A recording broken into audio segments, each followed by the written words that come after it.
누가복음 23장 32절에서 43절.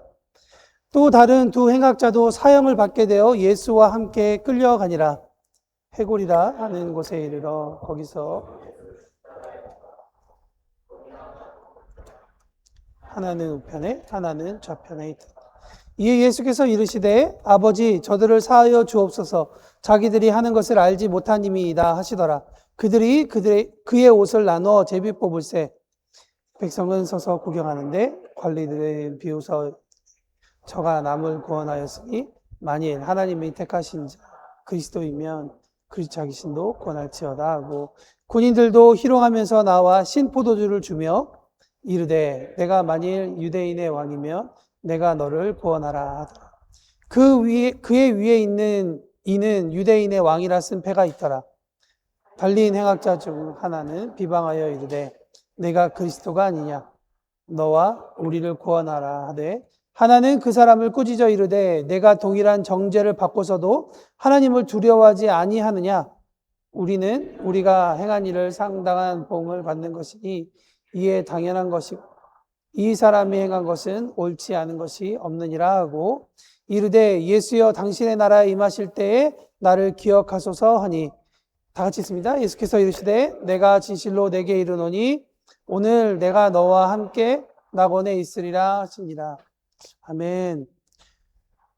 너무 더우시죠? 예. 그래도 오늘 하나님께서 정말 이 시간에 시원한 날씨 또 바람을 주셔서 우리에게 또 예배드릴 수 있는 또 위로를 해주시는 것 같습니다. 우리 좌우 옆에 분에게 인사하시겠습니다. 오늘 주님의 마음을 꼭 받으십시오. 인사하시겠습니다.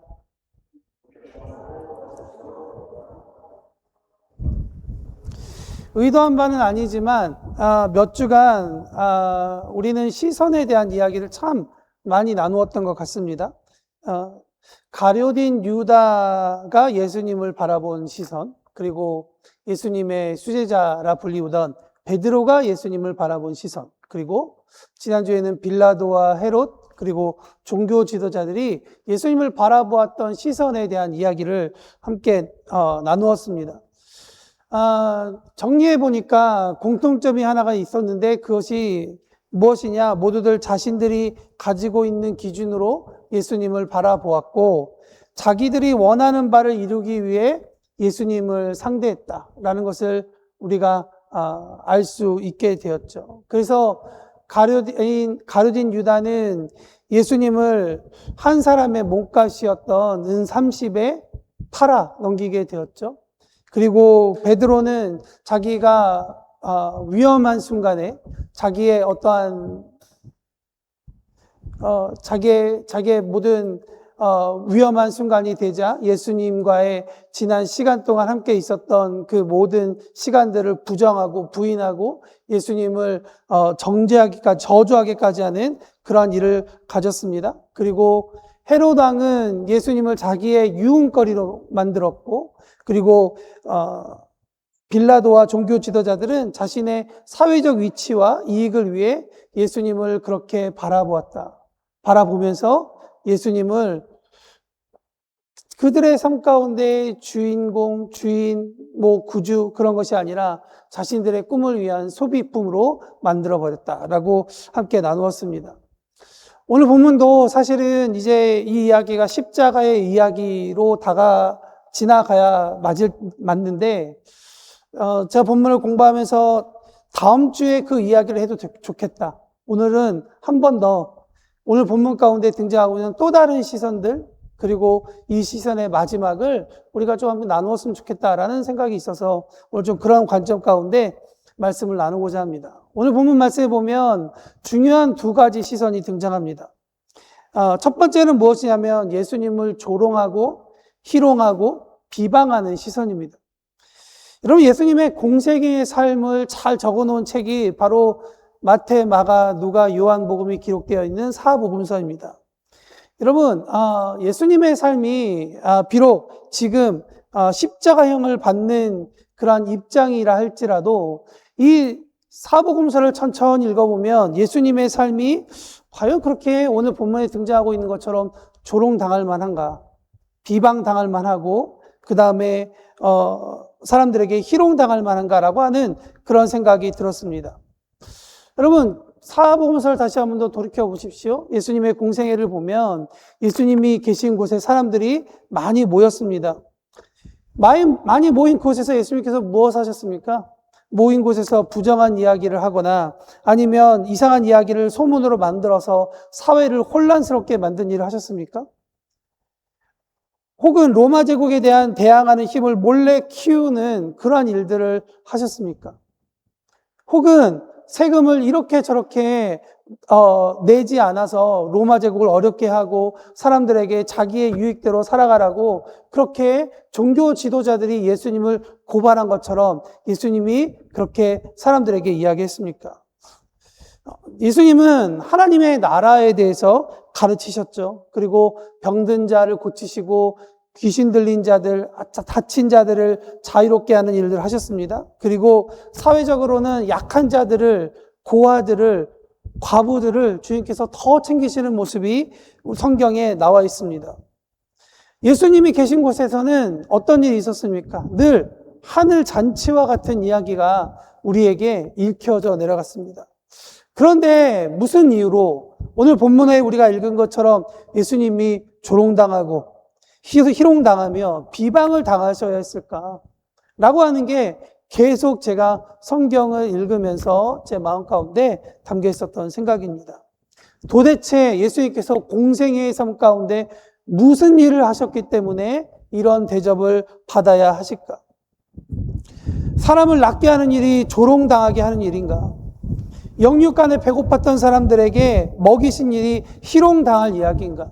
하나님 말씀을 온전하게 가르치고 전하는 것이 비방당할 만한 일인가? 여러분, 과연 예수님의 어떤 행동이 지금 예수님을 그렇게 모욕적인 일을 당하도록 하게 했습니까?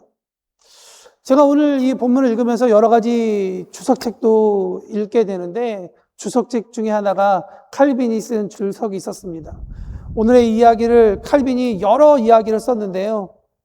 내용을 정리하면 그리스도께서 수치를 당하셨다. 그런데 한 2페이지 정도 되는 내용 가운데 칼빈이 계속 똑같은 말을 반복했었습니다. 수치, 수치, 수치, 수치. 그리스도께서 왜 수치를 당하셔야 되는가?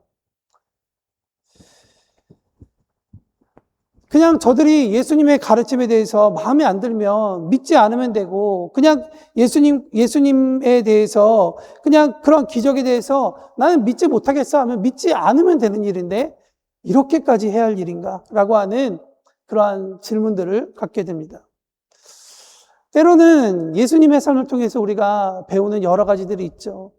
지난주에까지 읽었던 욥기를 통해서도 우리가 동일한 흐름 하나를 찾을 수 있습니다. 욥기 1장에 보면 하나님께서 세상을 두루 다녀온 사탄에게 욥을 칭찬하시죠. 그러자 사탄이 어떤 반응을 보입니까? 하나님, 천지 창조하신 하나님, 권능자 하나님, 당신 말이 맞습니다. 정말 욥 같은 사람이 없습니다. 욥 같은 사람이 어떻게 이 땅 가운데 있을 수 있겠습니까? 라고 하나님의 말씀을 동의합니까? 그렇지 않습니다. 1장 9절에서 11절 말씀에 보면 사단이 이렇게 얘기합니다. 욥이 어떻게 까닭없이 하나님을 경외하겠습니까? 하나님이 그의 집과 모든 소유를 울타리로 두르셨기 때문에, 보호하셨기 때문 아닙니까? 하나님이 그에게 복을 줬으니까 그가 하나님을 그렇게 섬기고 찬양하고 예배하지, 하나님 그 모든 소유를 치소서. 그리하면 틀림없이 주를 향하여 욕할 것입니다. 여러분, 이것이 하나님을 향한 경외의 마음을 가진 욥을 향한 사탄의 시선이었습니다. 사탄은 하나님을 향한 욥의 순전한 사랑을 조롱하고 희롱하고 비방했습니다. 사탄은 하나님을 향한 질투심으로 가득한 피조물이죠.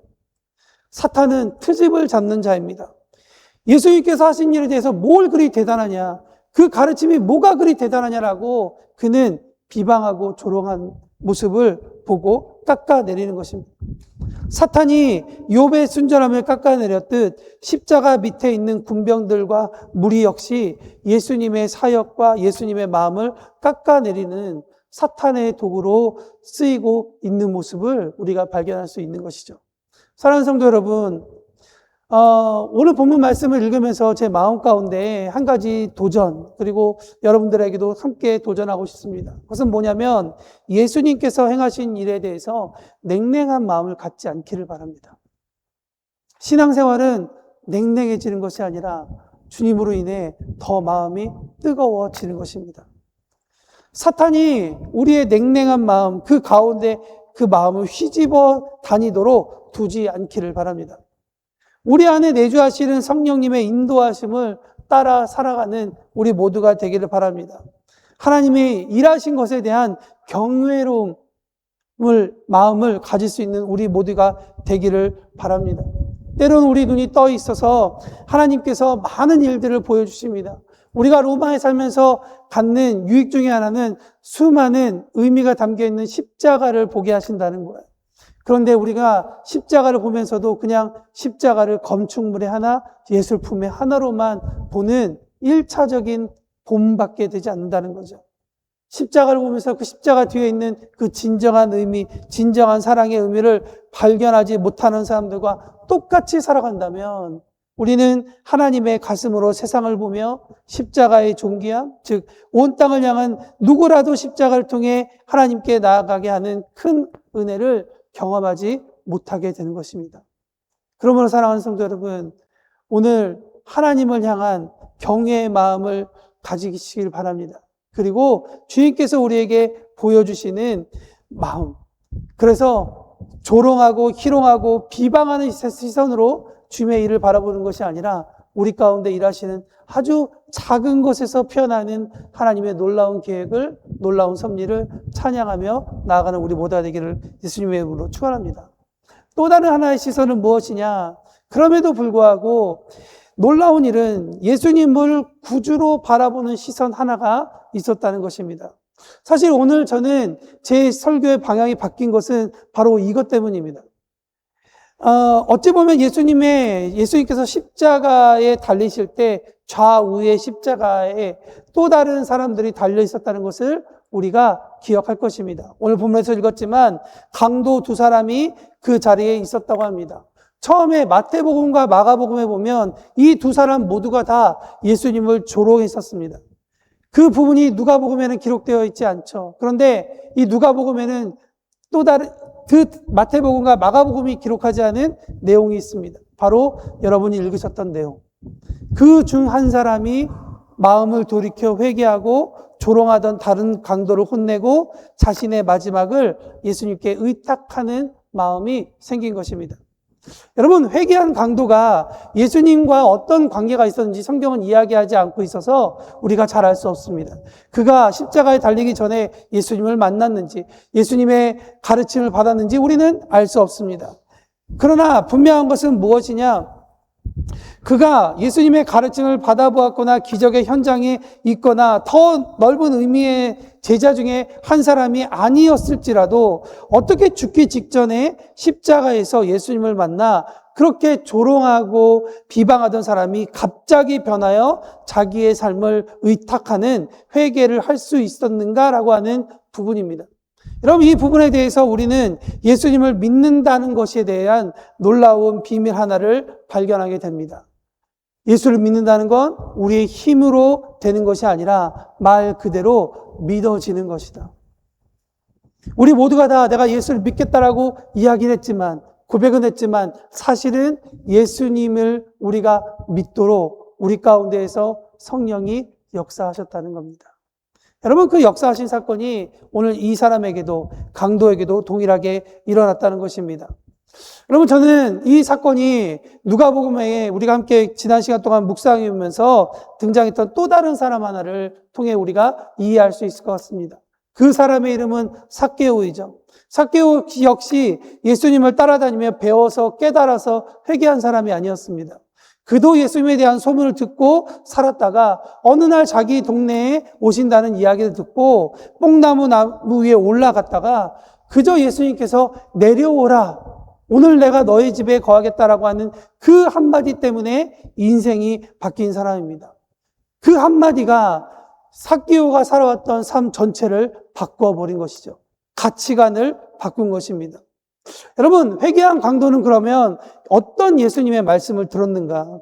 십자가 위에서 같이 죽어가고 있는 예수님을 그저 힘없이 바라보았을 그가 그 상대에서 갑자기 예수님에 대한 어떤 소문이 기억나고 예수님에 대한 어떤 기적이 기억나서 그가 그렇게 이야기했을까? 우리가 성경에서 이야기하고 있지 않기 때문에 알 수 없지만 오늘 성경은 누가는 우리에게 34절 말씀 하나를 우리에게 보여주고 있습니다. 34절 말씀 한번 다 같이 읽어보겠습니다. 시작. 예수께서 이르시되 아버지 저들을 사하여 주옵소서 자기들이 하는 것을 알지 못함이니이다 하시더라. 여러분, 이 이야기가 무슨 이야기입니까? 자신의 고통보다 하나님의 진노가 무지함과 강팍한 가운데 자신을 십자가에 못 박으려고 하는 사람들을 향할 때 저들에 대해서 저주하고 저들에 대해서 욕하고 저들에 대해서 화를 내는 것이 어쩌면 이 인간의 본성인데 예수님은 그런 선택이 아니었다는 것이죠. 오히려 저들이 알지 못하니 저들의 죄를 용서해달라는 간구의 기도였습니다. 여러분, 이 강도가 재미있는 표현이 하나 있는데 뭐냐면 우리가 생각할 때 이 예수님 옆에 살려 있었던 강도가 어떠한 죄를 지어서 십자가에 달려 죽는 이런 상황에 빠지게 되었다라고 생각하십니까? 단순히 절도 같은 그러한 죄가 아닙니다. 이 사람에 대해서 찾아보고 싶었는데 많은 기록이 없어요. 그런데 우리에게 누가복음은 한 가지 힌트를 줍니다.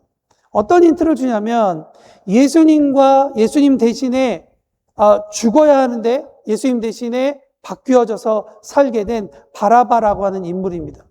바라바라고 하는 인물을 요한복음은 오늘 본문에서 기록한 것처럼 강도라고 표현을 했는데요.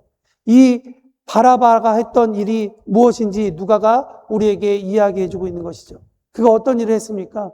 그는 정치범이었고 로마 제국에 대해서 대항하던 사람이었고 무리를 일으켰고 정치인들이 바라봤을 때는 그가 그런 일들을 해서 사람들을 죽인 아주 사회에 무익한 종류의 사람이었다는 것입니다. 아마도 바라바와 이 두 강도가 연결되었다라고 말할 수 있지는 않지만 그러나 이 강도들에 대한 여러 가지 헬라어 단어로 표현할 수 있음에도 불구하고 같은 단어로 썼다는 것은 아마 이 강도들도 동일한 죄를 지었기 때문이 아닐까라고 생각을 합니다.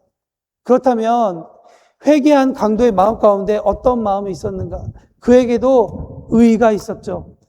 나의 힘으로, 나의 칼로 이 로마 제국을 밀어내고 우리 이스라엘을, 이 예루살렘을 다시 회복하게 하겠다라고 하는 자기의 꿈이 있었다는 것을 우리가 생각해 볼 수도 있을 것 같습니다.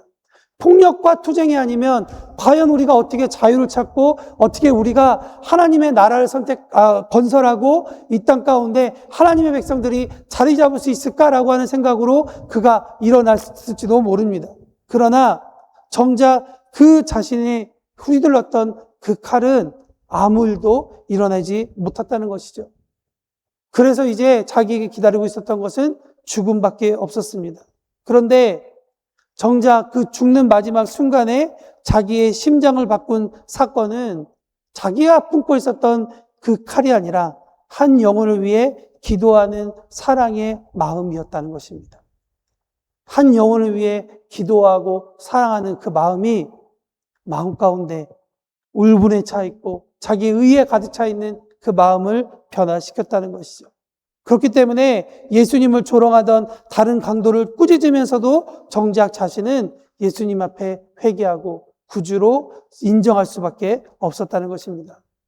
사랑하는 성도 여러분, 우리는 지난 시간 동안 성경을 읽어가면서 이와 비슷한 사건을 살았던 또 다른 사람 하나가 기억하게 됩니다. 감난산에서 예수님께서 기도하시고 난 후에 예수님을 잡으러 온 사람들을 보호하기 위해서 칼을 휘둘렀던 남자 베드로를 떠오르게 되죠. 예수님을 보호하기 위해 가졌던 모든 흉기를 들어서 그들에게 휘둘렀지만 결국 베드로가 지켜내지 못했다는 것. 그가 휘둘렀던 칼은 무지한 사람에게 피해를 주었다는 것, 우리는 성경을 통해 볼 수 있다는 것입니다. 한 사람과 사회를 변화시킬 수 있는 것은 그래서 칼이 아니라 예수님의 사랑의 음성을 들을 때라는 것을 우리가 기억할 수 있기 바랍니다. 마지막으로 세 번째 시선은 오늘 우리가 몇 주 동안 나누었던 이 시선들의 결론과 같은 시선인데요. 그것은 무엇이냐면 조롱하고 비방하고, 그렇지만 구주로 바라보는 여러 가지 시선들을 바라보고 계시는 예수님의 시선이다라고 저는 믿습니다. 예수님과의 지난 관계를 부인하고 저주까지 했던 베드로를 사랑의 눈으로 바라보시던 그분은 이제 십자가에 죽는 그 순간까지도 한 영혼, 즉 자기와 함께 죽어가는, 그러나 회개하는 강도를 향해 있다는 것을 성경은 우리에게 말해주고 있는 것입니다. 자신의 숨이 넘어가는 그 순간까지 회개하는 자를 챙기시는 예수님의 모습은 우리에게 본질적으로 예수님께서 이 땅 가운데 오신 목적을 이야기하고 있는 것이죠. 하나님이 세상을 이처럼 사랑하사 독생자를 주셨으니 누구든지 그를 믿는 자마다 어떻게 되죠? 영생을 얻게 하려 하십니다. 예수님은 단 한 사람을 위해서라도 그의 생명을 주셨을 뿐이십니다. 그래서 예수님을 믿는 단 하나만 할 수 있었던 그 강도가 주님 앞에 자신을 기억해달라고 하는 그 요청에 예수님은 대답하십니다. 43절 말씀 보니까 내가 진실로 내게 이르노니 오늘 내가 나와 함께 낙원에 있으리라. 여기서 우리는 중요한 사실 하나를 발견하게 되죠. 구원은 우리가 하나님께 무엇을 가져다가 드리는 대가로 얻는 것이 아니라 예수님이 우리를 위해 이루신 것을 믿음으로 받아들이는 것이다. 이 강도는 예수님을 경배하기 위해서 어떠한 행동도 하지 못하는 상황입니다. 그에게는 구원받을 만한 공로도 없습니다. 그는 예수님 앞에 구원받기 위해 우리가 하고 있는 성경 공부도, 성경 읽기도, 기도도, 예배도 드릴 수 없는 그런 사람이었습니다. 그럼에도 불구하고 그 마지막 순간 예수님을 믿음으로 구원을 약속받는다는 것이죠. 사랑하는 성도 여러분, 하나님의 시선은 마지막 한순간 한 영혼이 돌아올 때까지 쉬지 않고 기다리고 계시다는 그 사실을 기억하는 우리 모두가 되었으면 좋겠습니다. 한 사람이 그분과 낙원에 이르게 하기 위해 온 힘을 향해서 두루 다니시며 갈릴리 북쪽부터 이스라엘 전역을 다니시며 찾아가셨던 예수님은 이제 십자가의 마지막 순간까지 한 사람을 향하고 있다는 사실. 여러분, 그분이 어제나 오늘도 동일하시고 내일도 동일하시다면 그분은 우리의 삶을 여전히 똑같은 시선으로 바라보고 계시다라는 것입니다. 잃어버린 한 영혼, 의사가 필요한 환자, 영육간에 배고파하는 자들 모두 예수님이 필요한 그들에게 찾아가셔서 그들의 구원자가 되시는 예수님은 마지막 죽는 시간까지도 동일하고 신실하게 온 세상을 사랑하셨다라는 것을 성경은 우리에게 이야기해 주고 있습니다. 말씀을 마치면서 한 가지 말씀드리고 싶은 것은 우리가 지난 몇 주 동안 여러 사람들의 시선을 바라보았습니다. 아까 서두에서 말씀드렸던 것처럼 가룟 유다, 베드로, 빌라도, 그리고 십자가 아래 많은 군인들, 종교 지도자들, 그들 모두가 다 자기 계산과 기준으로 예수님을 바라보았다라고 말씀을 드렸습니다. 그러나 예수님의 시선은 우리를 이용하기 위한, 그래서 제가 나에게 합당한 것인가? 저 인생이 내 마음과 내 삶에 나의 영광을 위해 쓸만한 인생인가라고 바라보시는 것이 아니라 예수님은 잃어버린 한 사람이 하나님과 화목하게 하기 위해 사랑과 용납의 시선으로 바라보고 계시다는 거예요. 우리가 어떤 준비가 되어 있어서 하나님 앞에 사랑과 용납을 받을 자격이 채워진 것이 아니라 먼저 찾아오신 그 사랑으로 우리가 세워져 있다는 그 사실을 기억하는 저와 여러분이 되기를 바랍니다. 저에게 스승이 되시는 목사님께서 이번 주에 저에게 한 문자 하나를 주셨습니다. 오래전에 미국에 있었던 어떤 목사님이 쓰셨던 힐링 가지라는 책의 어떤 한 부분이었는데요. 요즘 교회가 점점 병원과 비슷해져 가고 있다는 거예요. 그것은 뭐냐면 교회에 아프고 치료가 필요한 사람들을 힐링해주는 그러한 역할을 기도만 하고 있다. 교회가 물론 교회가 병원으로서 아픈 사람들을 치유하고 또한 함께 변화해가는 그러한 부분들도 필요합니다만, 교회는 아픈 사람들을 치유하는 공간을 넘어서 예수님의 군사를 만들어내는 곳입니다. 우리에게 오늘 본문의 말씀이 지난 몇 주간 동안 이 예수님의 시선에 대해서 주님께서 우리에게 계속 여러 가지 방법으로 우리에게 말씀하고 계시는 것은, 지금 당장에는 우리의 시선이 여전히 주님을 바라보고 나아간다 할지라도 혹여나 우리 가운데 다가올 그 어떤 사건들, 상황 가운데에서 우리의 시선이 주님의 시선과 혹시 우리가 동떨어져 있는 것은 아닌지, 주님께서 미리 우리에게 경고하시고 미리 우리에게 그러한 훈련과 그러한 시간을 준비하도록 우리에게 말씀해 주고 있다고 저는 생각합니다. 바쁠 때 기도하라는 말씀이 있습니다. 피곤하기 때문에 기도하라는 말씀이 있습니다. 사랑하는 성도 여러분, 한 주간 예수님을 바라보는 그러한 한 주가 되기를 바랍니다. 예수님의 제자로서 이 세상을 사랑하고 용납하는 한 걸음으로 세상이 죽게 돌아오고 하나님의 사랑을 우리를 통해 경험할 수 있도록 우리가 먼저 하나님과 시선을 마주하고 세상으로 우리에게 보내진 곳에서 주님의 사랑으로 우리가 세상을 바라보며 그 사랑으로 함께 나아가는 저와 여러분이 되기를 예수님의 이름으로 축원합니다. 이 시간 다 같이 기도하시겠습니다. 이 시간 기도하실 때 오늘 말씀을 기억하면서 주께서 주신 감동에 따라서 함께 기도하길 원합니다. 특별히 우리 가운데 주님께서 우리에게 하시는 일들이 있을 텐데 그 일들에 대해서 우리가 혹여나 정말 주님께서 하신 그 일들에 대한 시선을 정말 하나님에게 경외하는 시선이 아닌 우리가 혹여나 냉랭한 마음으로 바라보고 있다면 주님, 우리의 마음을 바꾸어 주십시오. 우리의 마음을 새롭게 하여 주십시오. 예수님이 구주 되신 주님을 바라보며 그 시선으로 우리가 한 주간 살아갈 수 있도록 도와주십시오. 그런 마음으로 함께 기도하며 나아가겠습니다. 기도하겠습니다.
우리가 더욱더 주님 앞에 뜨거운 마음을 갖고 살기를 원합니다.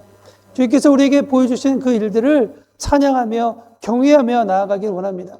비록 우리가 하나님께서 하신 일들에 대해서 전부 다 온전히 깨닫지 못하지만, 그러나 성령께서 우리를 보게 하시고 듣게 하시고 느끼게 하시고 맛보게 하실 때 그 하나님을 찬양할 수 있는 우리가 되게 하여 주십시오. 언제나 어떤 모습이라도 우리를 보시고 사랑하시며 우리를 품어주시기 위해 지금도 우리의 삶을 보고 계시는 그 주님의 사랑을 기억하며 한 주간 주님의 사랑을 받은 시선으로 세상을 바라보며 예수님과 함께 세상에 부족하고 연약한 자들, 주님의 사랑이 필요한 곳에 주님께서 우리를 보내주실 때 그곳에서 그리스도의 제자로 하나님의 자녀로서 아름다운 하나님 나라의 섬김을 우리를 통해 흘려보낼 수 있도록 우리의 삶도 사용하여 주옵소서. 감사드리며 예수님의 이름으로 기도합니다. 아멘.